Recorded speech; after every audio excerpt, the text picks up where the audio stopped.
Lalu Prasad Yadav CM house पहुंचे हैं। तेजस्वी के साथ सीएम हाउस पहुंचे हैं, जहां मुख्यमंत्री नीतीश कुमार के साथ लालू प्रसाद यादव और तेजस्वी यादव की मीटिंग चल रही है। कई मुद्दे हैं बात करने को, खासकर सीट शेयरिंग का मुद्दा हो या 22 तारीख को लेकर के जो रामलला जी के मंदिर की प्राण प्रतिष्ठा का मामला हो, इसको लेकर भी दोनों पार्टियों में कुछ हद तक मतभेद देखा जा सकता है। जहां लालू पूरी तरह से इनकार करते नजर आते हैं, जेडीयू सदी हुई नजर आती है। तो लालू पहुंचे हैं सीएम आवास। अपने सुपुत्र और डिप्टी सीएम तेजस्वी यादव के साथ कमरे में बैठकर नीतीश के साथ बिहार और भारत की राजनीति के कुछ न कुछ कहा जा सकता है परिणाम और भविष्य को फिक्स करने के लिए लालू प्रसाद यादव आए हैं। बहुत दिनों से लालू प्रसाद यादव इस मामले में बिल्कुल पूरी तरह से सक्रिय नजर आ रहे हैं। तो लालू तेजस्वी के साथ पहुंचे हैं सीएम आवास पे। लालू प्रसाद यादव नीतीश कुमार से मिलने पहुंचे हैं। तीनों नेताओं के बीच गहन बातचीत हो रही है। मामले बहुत हो सकते हैं, सीट शेयरिंग का हो, चाहे 22 जनवरी को लेकर के गठबंधन के स्टैंड का हो, कुछ भी हो सकता है मामला। लेकिन फिलहाल जो बातें, जो कयास लगाए जा रहे हैं वो ये हैं कि जो सबसे बड़ा मुद्दा है फिलहाल सीट शेयरिंग को लेकर है। तो तेजस्वी के साथ पूर्व सीएम लालू प्रसाद यादव और राजद सुप्रीमो लालू प्रसाद यादव पहुंचे हैं, जो गठबंधन में, इंडी गठबंधन में उनका एक बड़ा रोल माना जाता है। लालू प्रसाद यादव को एक मेंटोर और बड़े लीडर के तौर पर देखा और माना जाता है। इस खबर पर ज्यादा जानकारी के साथ आशुतोष जुड़े हुए हैं हमारे साथ। आशुतोष, लालू प्रसाद यादव का आना और तेजस्वी के साथ आना अपने आप में कहीं ना कहीं राजनीतिक संकेत भी है और यह बता रहा है कि यह मीटिंग कुछ ना कुछ रिजल्ट और नतीजे जरूर देगी। नहीं,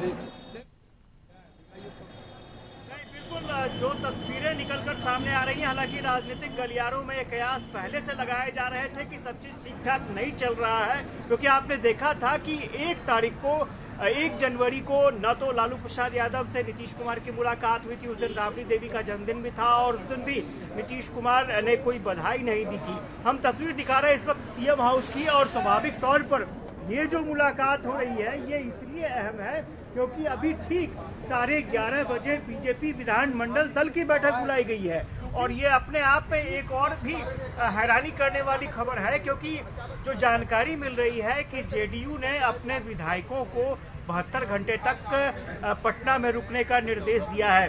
ये खबर कहीं पुष्ट नहीं हो रही है, लेकिन राजनीतिक गलियारों में इस खबर की चर्चा बहुत जोरों से है। तो स्वाभाविक तौर पर एक तरफ बीजेपी बैठक कर रही है विधानमंडल दल की, दूसरी तरफ जेडीयू के विधायकों को निर्देश दिया गया है कि आप पटना में रहिए। तो स्वाभाविक तौर पर कहीं ना कहीं कयासों को बल मिलता है। और अभी जो हालात हैं, अभी ये हालात हैं कि लालू प्रसाद यादव तेजस्वी यादव के साथ सीएम हाउस पहुंचे हैं। मुख्यमंत्री नीतीश कुमार के साथ उनकी मुलाकात हो रही है, क्योंकि अब तक का जो इतिहास आप देखेंगे तो इतिहास यही बताता है कि जब जब ऐसी परिस्थितियां रहती हैं, हालात ऐसे ही हो जाते हैं। तो हालात लगभग कमोबेश इसी तरह के रहते हैं और इसी तरह से विधायकों की मीटिंग होती है, इसी तरह से नेताओं के मिलने जुलने का सिलसिला चलता है। और कमोबेश क्योंकि मैंने 2 हालात ऐसे देखे हैं, 2013 की बात करें या फिर 2017 की बात करें, और स्थितियाँ लगभग मैच करती हैं। और जो टकराहट की स्थिति थी, वो टकराहट की स्थिति सीट शेयरिंग को लेकर के बनी थी, क्योंकि लालू प्रसाद यादव और नीतीश कुमार, अगर जेडीयू की बात करें तो आपने देखा होगा कि जेडीयू अपने स्टैंड पर अड़ी हुई थी कि जेडीयू को 17 ही सीटें चाहिए लोकसभा चुनाव में, उससे कम पर समझौता नहीं होगा। लेकिन आरजेडी की तरफ से बात करें, कांग्रेस की तरफ से बात करें, क्योंकि कांग्रेस ने भी दावा ठोका था कि कम से कम पिछले बार 9 सीटों पर चुनाव पार्टी लड़ी थी और इस बार कांग्रेस ने 11 सीटों की सूची सौंपी थी बिहार कांग्रेस ने अपने आला कमान को। तो और आपने लेफ्ट को भी देखा होगा, माले की तरफ से 5 सीटों की डिमांड हो रही थी। इसके अलावा सीपीआई सीपीएम की तरफ से सीटों की डिमांड हो रही थी जी। तो ये जो खींचतान चल रही थी, वो खींचतान कहीं ना कहीं लग रहा था कि दोनों पार्टियों के बीच में सहज स्थिति नहीं है। उसके बाद एक और जो नया मामला सामने आया है उसमें ये है कि लगभग 7 सीटें ऐसी थी जो आरजेडी चाहती थी कि जेडीयू अपनी सीटें छोड़ दे, क्योंकि 7 सीटों पर आरजेडी वहां अपने आप को कंफर्टेबल मान रही थी और आरजेडी ये चाह रही थी कि वो सीटें आरजेडी को मिले।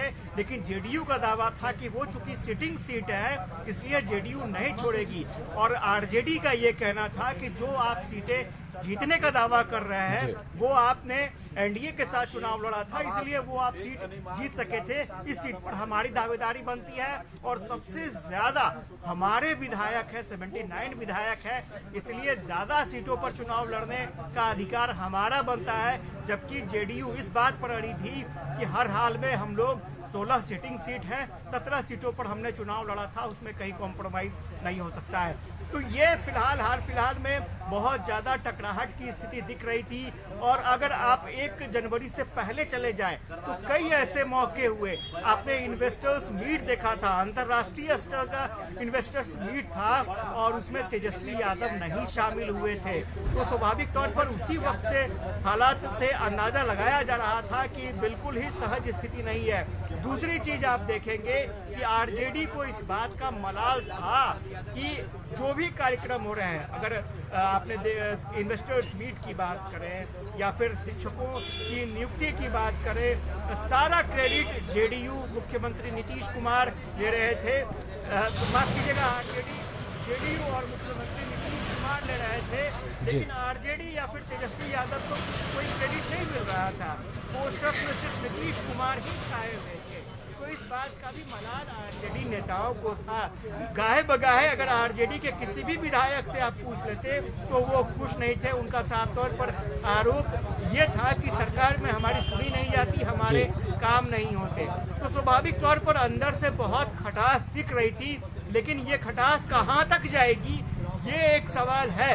फिलहाल अभी कयासों का बाजार गर्म है और उसी कयासों के बाजार के आधार पर ही हम बता रहे हैं कि रिश्ते किस तरह से बने, ये कोशिश की जा रही है। रिश्तों को बचाने की कोशिश की जा रही है, गठबंधन को बचाने की कोशिश की जा रही है। और यही वजह है कि आज लालू प्रसाद यादव और तेजस्वी यादव मुख्यमंत्री से बात करने पहुंचे हैं और ये कोशिश कर रहे हैं कि अगर कुछ कहीं खटास है, कहीं कोई परेशानी है, समस्या है, तो आपस में मिल बैठकर बातचीत कर लिया जाए, समस्या का समाधान कर लिया जाए। लेकिन फिलहाल जो परिस्थितियां दिख रही हैं, क्योंकि जेडीयू को सिर्फ आरजेडी से परेशानी नहीं है, जेडीयू को परेशानी कांग्रेस से भी है, क्योंकि कांग्रेस की वजह से ही सीट शेयरिंग में काफी विलंब हुआ। आपने देखा होगा कि विजय चौधरी लगातार स्टेटमेंट दे रहे थे, अशोक चौधरी स्टेटमेंट दे रहे थे, सीट शेयरिंग को लेकर के विलंब हो चुका है। संजय झा दे रहे थे कि सीट शेयरिंग में विलंब हो चुका है। मुख्यमंत्री नीतीश कुमार ने नवंबर में हुई एक रैली के दौरान भी कहा था कि कांग्रेस अभी चुनाव में व्यस्त है और सीट शेयरिंग पर कहीं भी कांग्रेस का ध्यान नहीं है। स्वाभाविक तौर पर जेडीयू ने कांग्रेस के ऊपर ठीकरा फोड़ दिया और जो पूरा गठबंधन, इंडिया गठबंधन का बुनियाद था। लालू प्रसाद यादव सीएम हाउस पहुंच चुके हैं और उनके बीच, उन तेजस्वी लालू प्रसाद यादव और नीतीश कुमार के बीच ये कयास लगाया जा रहा है कि सीट शेयरिंग पे जो मुद्दा उछल गया है और जो उलझ गया है, दोनों ही बातों को लेकर किसी तरह से किसी न किसी निष्कर्ष पर पहुंचा जाए। तो बहुत शुक्रिया आशुतोष आपका, खबर पे नजर बनाए रखें।